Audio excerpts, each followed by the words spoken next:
Morning. নমস্কার, আমি Mampi. Homemaker মাম্পির আরও একটি নতুন ব্লগে আপনাদের সবাইকে স্বাগত জানাই। আশা রাখছি আপনারা সবাই খুব ভালো আছেন, আমরাও বেশ ভালো আছি। তো আবারও চলে এসেছি নতুন একটা ভিডিও নিয়ে। আশা রাখছি ভিডিওটি আপনাদের খুব ভালো লাগবে। আজ হচ্ছে শুক্রবার আর এখন বাজে সকাল 8টা। এখন থেকেই আপনাদেরকে সঙ্গে নিয়ে ভিডিওটি শুরু করলাম। সকালে ঘুম থেকে উঠেছি, অনেকক্ষণই হয়ে গেল। ঘুম থেকে উঠে ফ্রেশ হয়ে চেঞ্জ করে চাও খাওয়া হয়ে গেছে। তারপরে এই যে ঘরের কাজে হাত দিয়ে দিয়েছি। ওদিকে বিজয় গিয়েছে বাজারে। ও বাজার থেকে ফিরতে ফিরতে ঘর দোরগুলো একদম গুছিয়ে পরিষ্কার করে নিই। তারপরে বাজার থেকে ফিরলে সব সবজি টবজি গুছিয়ে রান্না বসিয়ে দেব। আমার এর আগের একটি ভিডিওতে রিয়া মিত্র কমেন্ট করেছে, তোমার আর আমার এজ সেম হবে, ওই জন্য নাম ধরে বললাম। তোমার ভিডিও আমি অনেক দিন ধরেই দেখি, আজ প্রথম কমেন্ট করলাম। তোমার ভিডিও দেখে একটা আলাদাই এনার্জি পাই কাজ করার। যখন কিছু ভালো লাগে না তখন তোমার ভিডিও দেখি আর কাজ করি।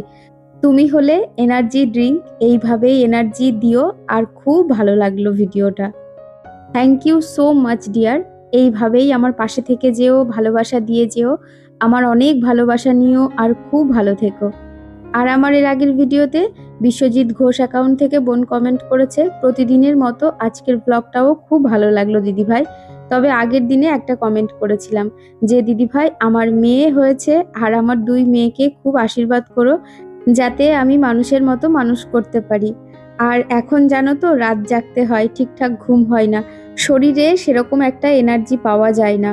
আচ্ছা দিদিভাই, বাবু যখন ছোট ছিল তখন কি তোমার রাত জাগতে হয়েছে? অবশ্যই জানিও। কাকিমাও ছিল, তবুও বারবার রাত্রের বেলা ফিট করানো। বাবু কি রাত্রের বেলা ঘুমাতো? মা হতে গেলে রাত জাগার ব্যাপারটা আসে, তবে সবার ক্ষেত্রে হয়তো সমান নাও হতে পারে। তবুও জানতে খুব ইচ্ছা করলো দিদিভাই, তুমি তা একটু বলো। সবার প্রথমেই বলি, নিজের খেয়াল রেখো, সুস্থ থেকো, ভালো থেকো।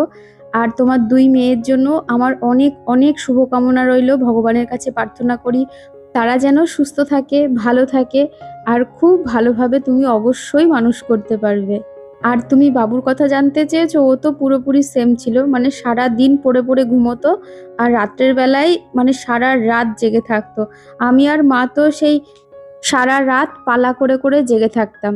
আমি একটু ঘুমালে মা জেগে থাকতো, মা একটু ঘুমালে আমি জেগে থাকতাম। এই করে করে সারা রাত আমাদের কাটতো। সত্যিই গো, সেই দিনগুলো মনে পড়লে কেমন লাগে। তারপরে যেই দিনগুলোতে ভ্যাকসিন দেওয়া হতো, সারা দিন সারা রাত কেঁদেই যেত। মানে বাচ্চাদের তো কষ্ট হতোই, তার পাশাপাশি মায়েদের তার থেকেও বেশি কষ্ট হতো।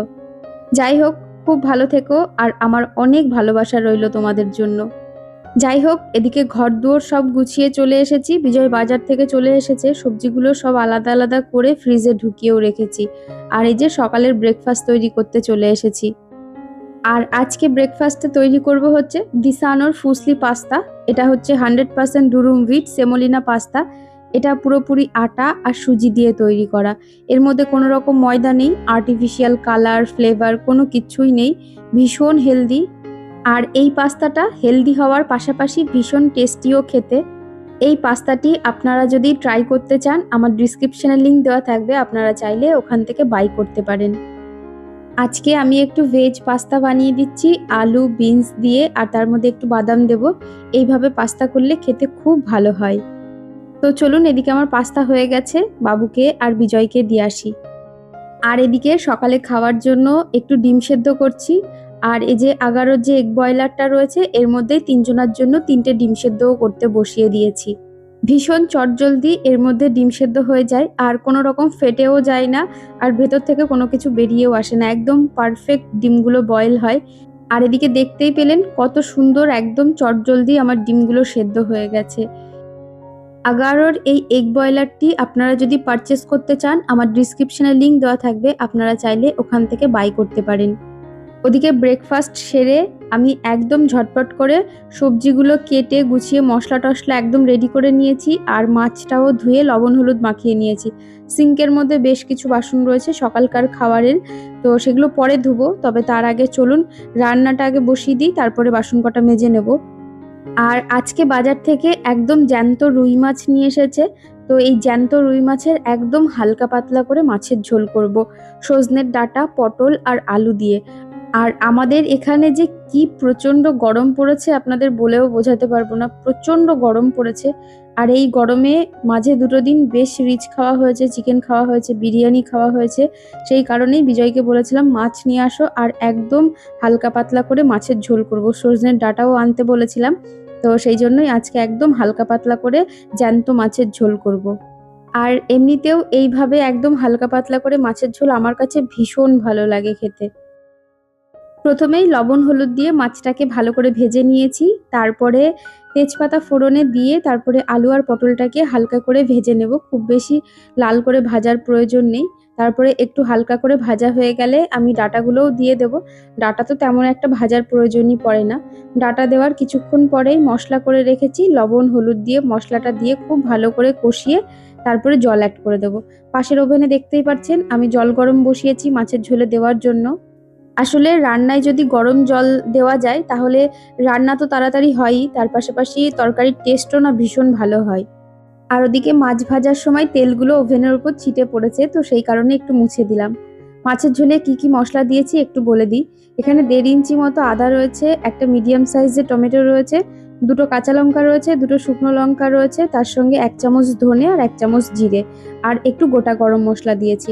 আপনারা চাইলে গোটা গরম মশলাটা ফোড়নেও দিতে পারেন একসঙ্গে যদি পেস্ট করে না দিতে চান। তার মধ্যে লবণ হলুদ দিয়ে মশলাটাকে খুব ভালো করে কষিয়ে নিচ্ছি। আর আমি সবসময়ের জন্যই সবজি দিয়ে মাছের ঝোল করলে সেই তরকারিতে পেঁয়াজ রসুনের ব্যবহার করি না। তো পেঁয়াজ রসুন ছাড়াই এই তরকারিটা সবথেকে বেশি ভালো লাগে খেতে। তো যাই হোক, এদিকে মশলাটাকে খুব ভালো করে কষিয়ে নিয়ে তারপরে গরম জলটা দিয়ে দেব। তারপরে ঝোলটা ফুটে ওঠার 5 মিনিট পরে মাছগুলো দিয়ে আরও 10 মিনিট মতো ভালো করে ফুটিয়ে নামিয়ে নেব। আর আমার এর আগের একটি ভিডিওতে অলিভা ধর বোন কমেন্ট করেছে, দিদি তুমি এত রান্না কি করে শিখলে, কিন্তু আমি রান্না করতে পারি না, প্লিজ বলবে। আসলে আমার খুব অল্প বয়সে বিয়ে হয়েছে, আর প্রথম দিকে আমিও কোনো কিচ্ছু রান্না করতে পারতাম না।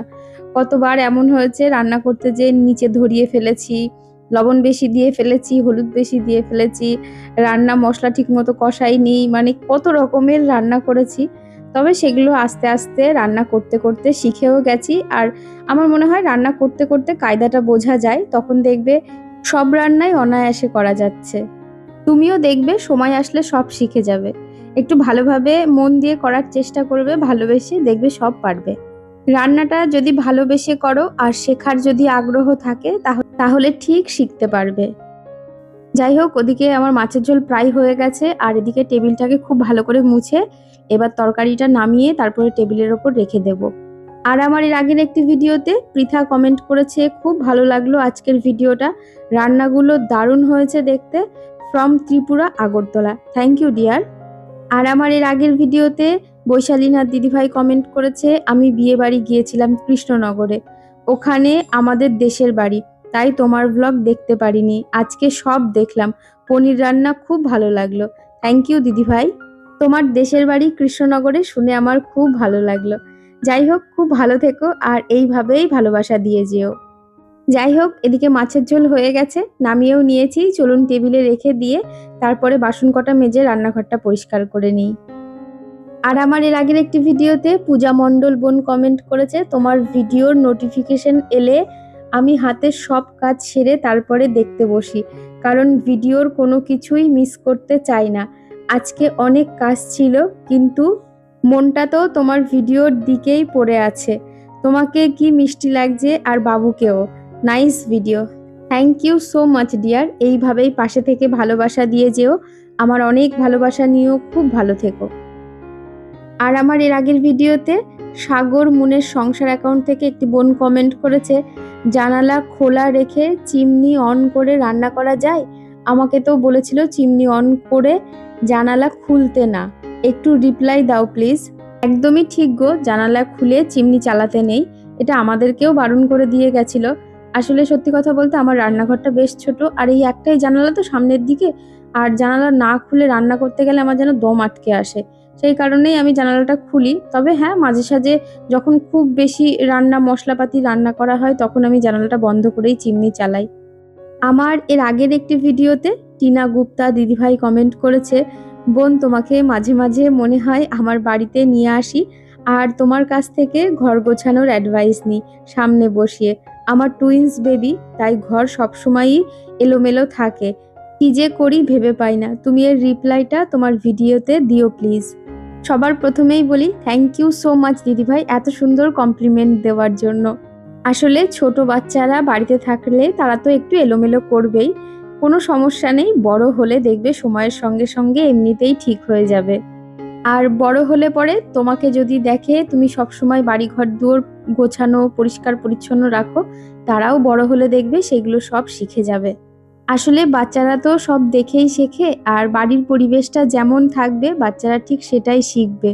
যাই হোক, ওদিকে স্নান টান করে এসেছি, আর এই যে ভাতটা বসিয়ে দিয়েছি, তার সঙ্গে একটু ভেন্ডি সেদ্ধ বসিয়েছি। বাজার থেকে আজকে বেশ কচি কচি ভেন্ডি নিয়ে এসেছিল, আর ভালো ভেন্ডি দেখলেই আমার সেদ্ধ খেতে ইচ্ছা করে, সেই কারণেই বসিয়ে দিয়েছি। আর এখানে গ্লাসে একটু ফুটি ঢেলে নিয়েছি, কারণ ছেলের বন্ধুরা এসেছে ওর নতুন গিটার দেখতে।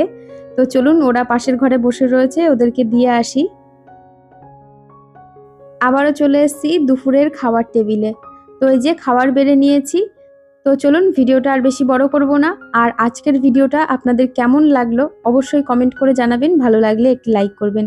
আর যারা নতুন বন্ধুরা আছেন সাবস্ক্রাইব করে আমার পাশে থাকতে পারেন। আবারও দেখা হবে নতুন একটা ভিডিও নিয়ে, ততক্ষণ সুস্থ থাকবেন, ভালো থাকবেন, টাটা।